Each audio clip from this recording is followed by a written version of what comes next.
Selamat pagi guru-guru dan rakan-rakan yang saya kasihi sekalian. Kumpulan saya akan membincangkan tentang Yugadi. Yugadi merupakan salah satu perangan penting kepada rakyat Karnataka dan Andhra Pradesh. Tetapi hari itu juga sama pentingnya bagi rakyat Maharashtra. Ini juga merupakan tahun baru bagi mereka, tetapi ia dikenali dengan nama lain, Gudi Padava. Perkataan Yugadi secara harfiah bermaksud era baru dan ia jatuh pada citra Sudha Padipada yang dianggap sebagai hari pertama bulan Chaitra. Setiap tahun festival ini akan disambut pada hari yang berbeza antara bulan Mac dan April. Permulaan tahun atau tahun baru disebut sebagai Yugadi menurut kitab suci Hindu. Ia dipercayai hari ketika musim bunga tercantik agar bermula ketika alam menunjukkan keindahannya dengan bunga baru yang mekar dan daun segar. Pokok mangga dipenuhi dengan mangga mentah dan mimpi buruk mula melantungkan suara mereka yang paling manis. Dunia kelihatan segar dengan keindahan pemandangan yang sepenuhnya segar yang tersebar di seluruh alam. Oleh sebab orang Tamil mengikuti gabungan kalender Surya dan Lunar, maka mereka menyerayakan hari ini sebagai awal tahun dan mereka percaya bahawa ini adalah salah satu hari yang paling menguntungkan untuk menceburkan diri dalam projek dan usaha baru.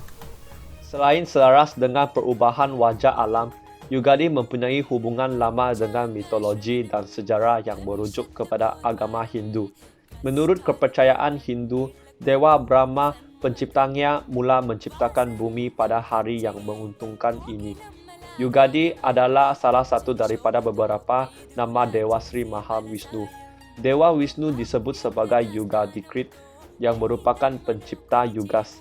Hal ini demikian, hari ini adalah hari yang paling baik untuk menyembah para Brahma, yang merupakan pencipta elemen massa. Sekiranya pengiraan kosmik yang dibuat oleh Bhaskara-charya, ahli matematik India yang terkenal, boleh dipercayai. Hari pertama, bulan pertama, tahun baru dimulakan dengan perayaan Yugadi. Kontroversi percayaan ini terpisah, ladang dengan semangat hidup, padang rumput dengan bunga yang berwarna-warni, pohon mangga dengan dedaun hijau dan rumah tangga dengan cahaya rangoli merujuk kepada permulaan baru, perjalanan baru dan kehidupan baru. Ritual tradisional. Orang ramai bangun sebelum matahari terbit. Mereka memulakan hari Ugadi dengan memandi minyak suci pada awal pagi dan memakai pakaian baru. Para wanita melukis rogoli yang indah dalam rokok bentuk bunga sebagai tanda perayaan di luar rumah mereka. Pintu masuk utama dan tingkap rumah serta kedai dihias dengan daun mangga hijau yang disebut sebagai torana.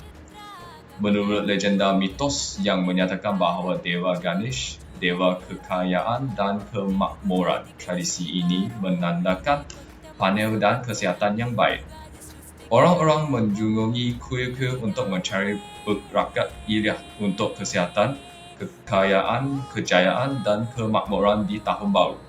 Selain itu, perayaan tidak dianggap sebagai lengkap melainkan jika terdapat perkhidmatan puja kerana hari Ugadi dikenali sebagai permulaan yang baru. Puja atau doa dibawakan dan bajamas atau kintas akan dinyanyi mesbai dihiasi dengan bunga lilin dan berwarna-warni. Ketua rumah bertanggungjawab untuk menjalankan adat menyembah Tuhan. Satu perkhidmatan doa khas yang dikenali sebagai Panca Puja diatur untuk tahun baru Ugadi. Sebuah meja kecil diletakkan di atas sudut dan salinan panca yang baru diletakkan di atasnya. Panca dihias dengan kukuman pasta kunyit dan cendana. Seterusnya, di atas panca akan diletakkan beras mentah, bunga segar dan serbuk kunyit. Mantra dilantungkan dan puja ditawarkan. Mereka akan meminta berkat supaya tahun baru mereka banyak kebahagiaan dan keberuntungan. Setelah puncak disusunkan, orang berkumpul dan mendengar ramalan tahun daripada seorang pundit. Anak-anak keluarga menira restu daripada orang tua rumah tangga. Di samping itu, Ugadi Pachadi adalah hidangan khas yang wajib untuk ritual Ugadi dan ia juga dikenali sebagai belah di Karnataka. Ugadi Pachadi bukan hanya nada perayaan yang meriah, tetapi juga merupakan bahagian yang tidak terpisahkan dari tradisi budaya dan rujukan kepada falsafah hidup dalam masyarakat Telugu. Ini adalah hidangan dari 6 rasa berbeza yang merangkumi beberapa bahan utama, iaitu jaggery, mangga mentah, asam jawa, bunga neem, garam dan cili hijau yang bermula dari manis hingga pahit. Bahan-bahan hidangan ini juga melambangkan berbagai fasa dan pengalaman hidup yang dilalui setiap orang dalam perjalanan dari buayan ke kubur. Contohnya, kemanisan jaggery mewakili kebahagiaan, kepahitan bunga neem mewakili kesedihan, rasa pedas cili hijau mewakili kemarahan, rasa masin garam mewakili ketakutan, rasa kekal dari mangga mentah mewakili kejutan, dan rasa masam dari asam jawa mewakili rasa meluat.